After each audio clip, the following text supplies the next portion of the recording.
Chào biết số bóng bóng ngọc khné ngày mà chụp nhom một đồng tia đấy xanh hút chẳng ngày này đấy đời xa ta ngày hàn bị ngày banh cái chuột nơi bật tê Japan chẳng nè chẳng tới nhom của bạn từ đào lên mưa cái chuột để trên Japan này hay có nhom liệt thưa video bây giờ ở bóng bóng những bạn tu sửa tha nơi bật tê Japan miền nẹt đào lên chởn ọt rồi có ngày banh cái chuột trong miền scalp hiệp ấy khai chẳng nè chẳng chết đấy này nhom bạn từ đào lên cứ miềnប្រជាជនជប៉ុននិងប្រជាជនផ្សេងដូចជាពួកបៃអឺរ៉ុបជនជាតិកម្ពុជាយើងឬក៏ជនជាតិចិនជនជាតិនេប៉ាល់អីគាត់ទៅដើរលេងច្រើននៅតំបន់នេះចឹងណាហើយនេះជាការធ្វើដំណើរទៅនេះតាមផ្លូវគឺមនុស្សច្រើនមែនទែនកក់កុញហ្មងគឺគាត់ធ្វើដំណើរទៅមើលគេបាញ់គេជ្រួចហើយនៅតាមផ្លូវអីហ្នឹងគាត់ក៏បានពីច្រើនគាត់ទិញអីវ៉ាន់ទិញអីគាត់យកកតេលយកអីទៅក្រាលញ៉ាំនៅកន្លែងបាញ់កញ្ជួយអញ្ចឹងណាហើយនេះមុននឹងគាត់ទៅគាត់ចូលជឺខាកៃសិនពីច្រើនគាត់ចូលគឺខាកៃទៅទិញរបស់ផឹករបស់ញ៉ាំអីសិនដើម្បី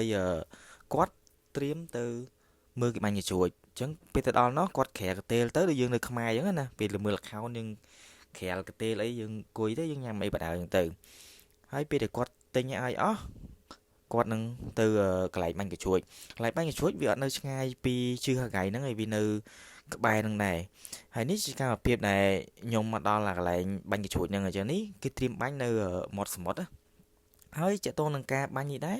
មួយឆ្នាំគេបាញ់ម្ដងតកតងនឹងហានាប៊ីប៉ុន្តែនៅពេលឆ្លងឆ្នាំក៏គេបាញ់ដែរប៉ុន្តែគេបាញ់ដើម្បីឆ្លងឆ្នាំតកតងបុណ្យហានាប៊ីគេបាញ់តែមួយឆ្នាំម្ដងទេហើយជាងនេះគាត់មកចាំគាត់មកអង្គុយចាំកន្លែងបាញ់កញ្ជួយគឺច្រើនមែនតើគឺរកកន្លែងអង្គុយអត់សងនឹងឃើញហើយ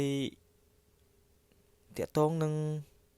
ការមកអង្គុយនេះគឺអត់មានចំណាយអីទេយើងមកអង្គុយកន្លែងណាក៏បានដែរ free អត់ឲ្យយើងមកចាប់កន្លែងបានមុនអញ្ចឹងណាហើយខ្ញុំមក 4-5 នាក់ដែរតែ